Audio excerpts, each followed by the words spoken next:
Bob, you got some talented grandsons. Thank you. Thanks, guys. That was so cute and so good. You have beautiful voices. Thank you.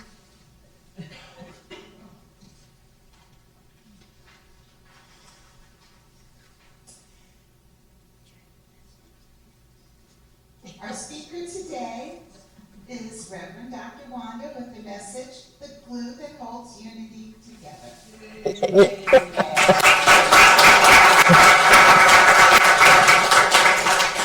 I don't know how I'm going to follow that one up. I don't. That's right. Oh! Well, that came back at me, didn't it? Oh, I have to get all arranged, you know. Okay, I've got, in my message today, I refer to a couple of books. So the first one is The Unity Movement by Neil Volley. This book is out of print, but you can buy it secondhand, okay? If you're a student of Unity and curious about the history of the Unity movement, this is the best book I have ever read. And Lessons in Truth by Emily Cady. I know you guys are familiar with that, but she was pivotal in the Unity movement. And most of what we teach actually comes from her. Now, Charles and Myrtle taught the power of prayer and the 12 powers, but everything else that Unity teaches you will find in this book. So Lessons in Truth you can get in the bookstore. So I'll refer to those throughout this message. So good morning, friends, members, guests, and metaphysicians. Welcome to Unity of Fort Wayne, and I trust you find this a safe place where you and your questions are welcome and even encouraged. So let's take a minute to greet your neighbor. Everybody likes to say hello.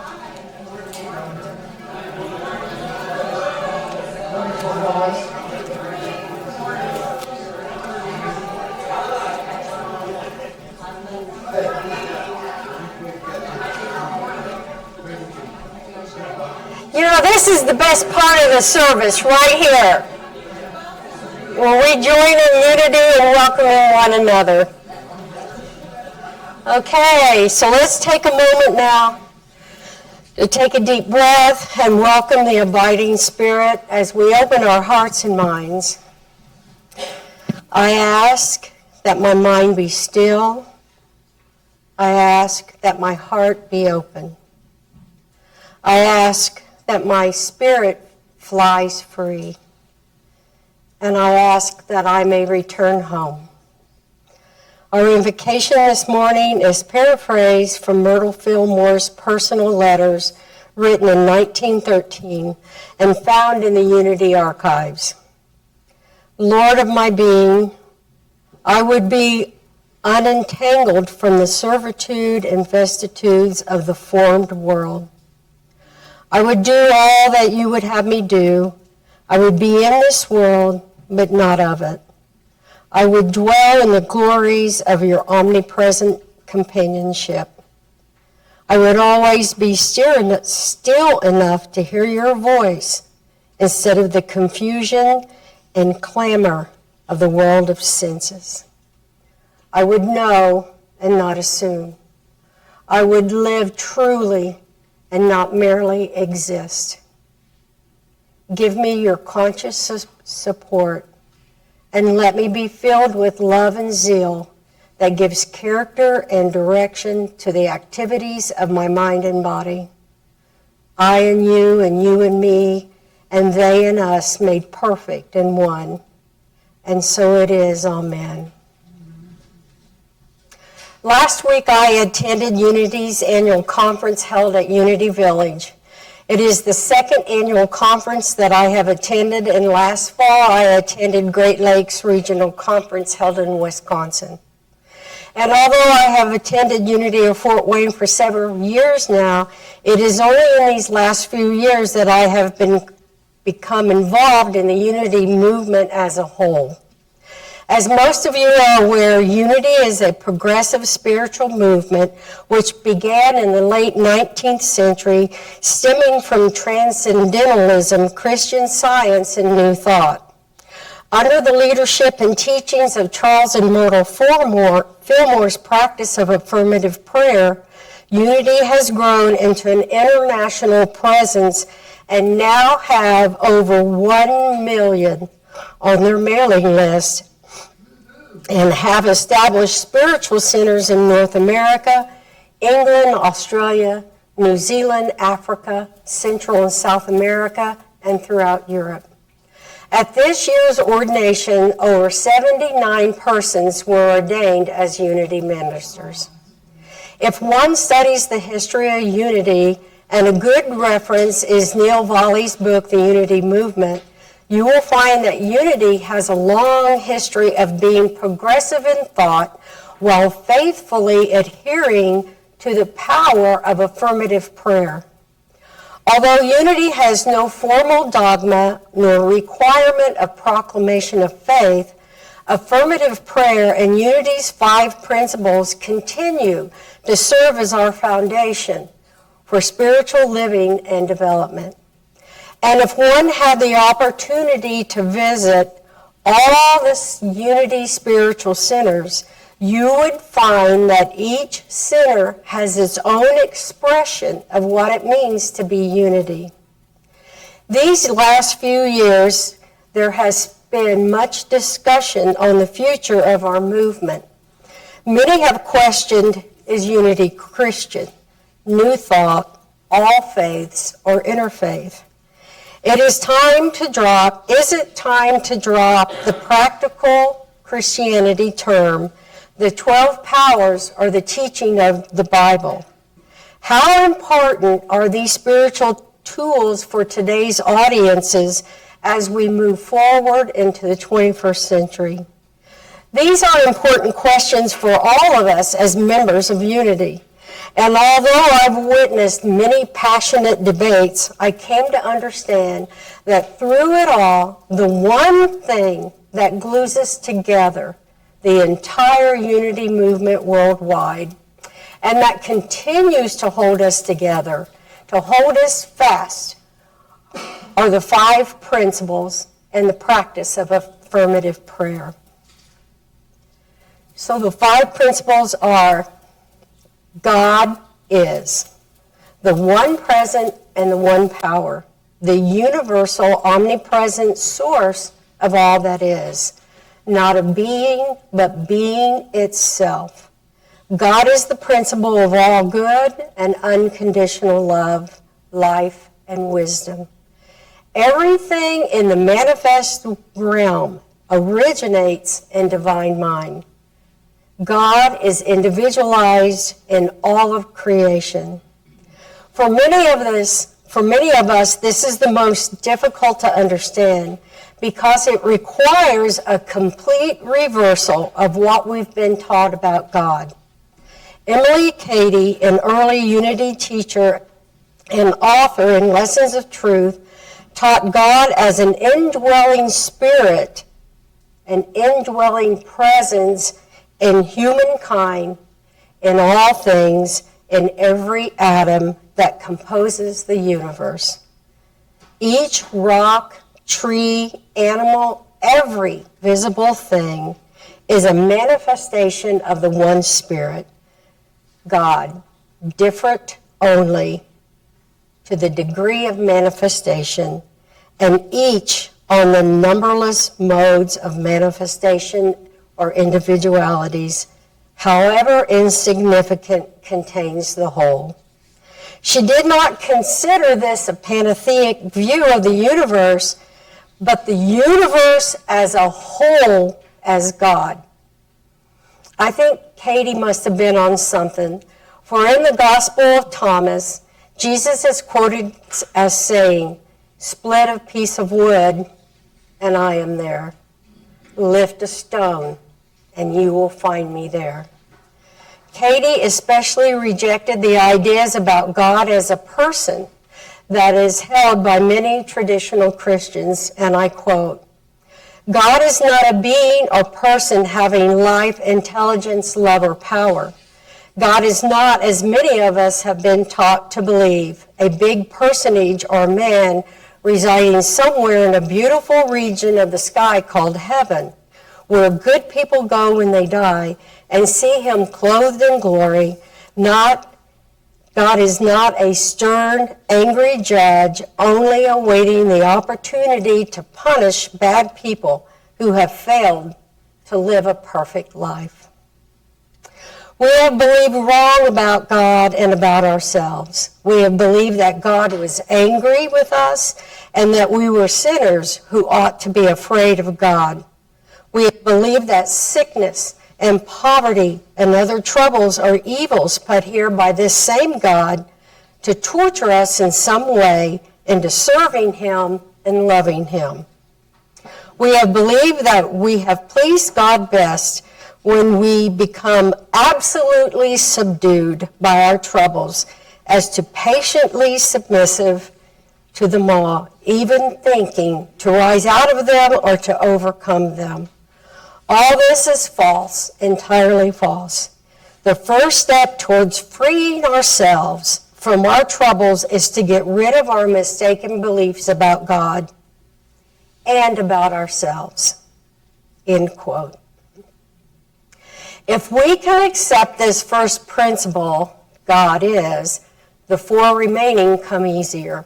In fact, all the remaining four in truth is the first. I am a divine idea in mind, God. I am good by nature, created with sacred worth. I am one with God as the drop of water to the ocean, individualized yet profoundly connected with all of life. I have all that I need within me to manifest my divine potential. The goal of human life, according to Katie, is to fully realize the divine nature within each of us. Katie believed Jesus, our way shower, achieved this goal, the goal of Christ consciousness. I create from the realm of divine ideas. I shape and form my life experiences by my thoughts and feelings that I hold in mind. I am co-creator with God, free to create my own experiences. However, the more connected I am with divine ideas, the greater is my capacity to create original and brilliant ways of expressing myself. Emily Cady believed that fear was the greatest deterrent to achieving oneness with the divine. This fear brought discouragement to the mind and body, which brought failure to our undertakings. Thought in mind creates in kind. I pray and move into the consciousness, oneness of God. Through prayer, I am lifted from the level of the problem to the level of the solution. Unity's prayer method is called affirmative prayer. This is when we affirm the power of divine ideas and give thanks in advance for the highest outcome of all concerned. During prayer, I become one with the realm of all possibilities and pure potential. I act on the truth that I believe. Just knowing these principles is not enough. I am called to live my truth with my voice, my votes, my time, and my resources. Recall Michael's recent message on James' 2nd chapter. What good is it, my brothers and sisters, if someone claims to have faith but does not have works? Surely that faith cannot save, can it? If a brother or sister is naked and lacks daily food, and one of you says to them, "Go in peace, keep warm and eat your fill," and yet do not supply their bodily needs, what good is that? And so faith by itself, if it has no works, is dead. I act through nonviolent action and language. I stand for diversity, equality, and inclusion. I support our planet, political, and human rights. I bring our unity principles into manifestation. In these ways, I become the change I wish to see in the world. I bring the light, we bring the light, and we are called to bring the light of hope and truth to a world in need of healing and love. God is, there is only one presence and one power active as the universe and as my life. God the good. God is all good and active in everything, everywhere. I am. Our essence is of God. We are inherently good. This God essence, called the Christ, was fully expressed in Jesus. I am naturally good because God's divinity is in me and everywhere. I create as co-creator with God, creating reality through thoughts held in mind. I create my experiences by what I choose to think and what I feel and believe. I pray, for through prayer and meditation, we align our heart-mind with God. Denials and affirmations are the tools we use, and through affirmative prayer and meditation, I connect with God and bring out the good in my life. I act through my thoughts, my words and actions, and live the truth I know. I do and give my best by living this truth. These are the 5 unities of principles, and they are our foundation. The glue, these 5 principles are the glue that holds unity together for over 130 years. And this glue will continue to hold us together. I believe the greatest gift we receive and can give is the gift of gratitude and unconditional love. As we enter into our time of meditation, let's intentionally practice the 5th principle by consciously sending out the love and practicing what was taught in today's daily word. I have a video for you, a chant with Karen Drucker, and you may sing along, stand or sit, whatever the Spirit brings to you. And at the close of the video, please take your seat, and if you are comfortable,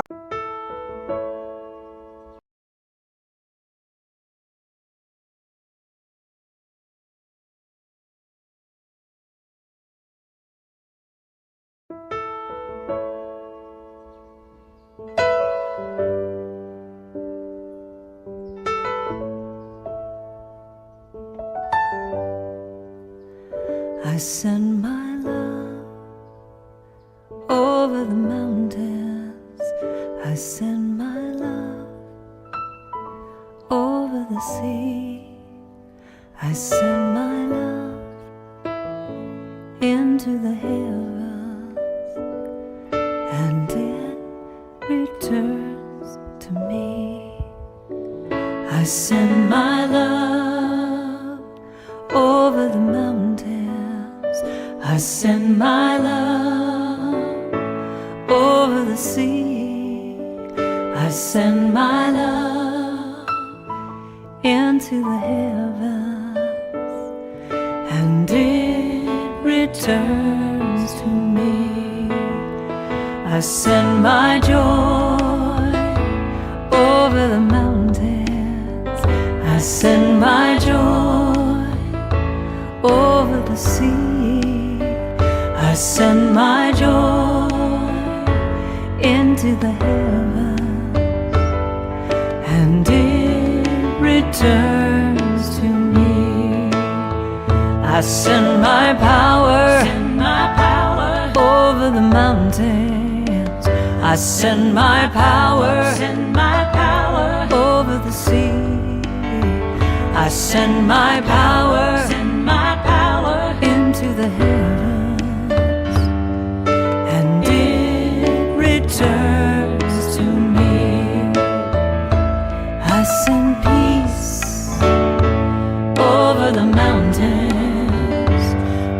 send peace over the sea. I send peace into the heavens, and it returns to me. I send my passion over the mountains. I send my passion over the sea. I send my passion into the heavens, and it returns to me. I send my love over the mountains. I send my love over the sea. I send my love into the heavens, and it returns to me, and it returns to me, and it returns to me.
Thank you, God.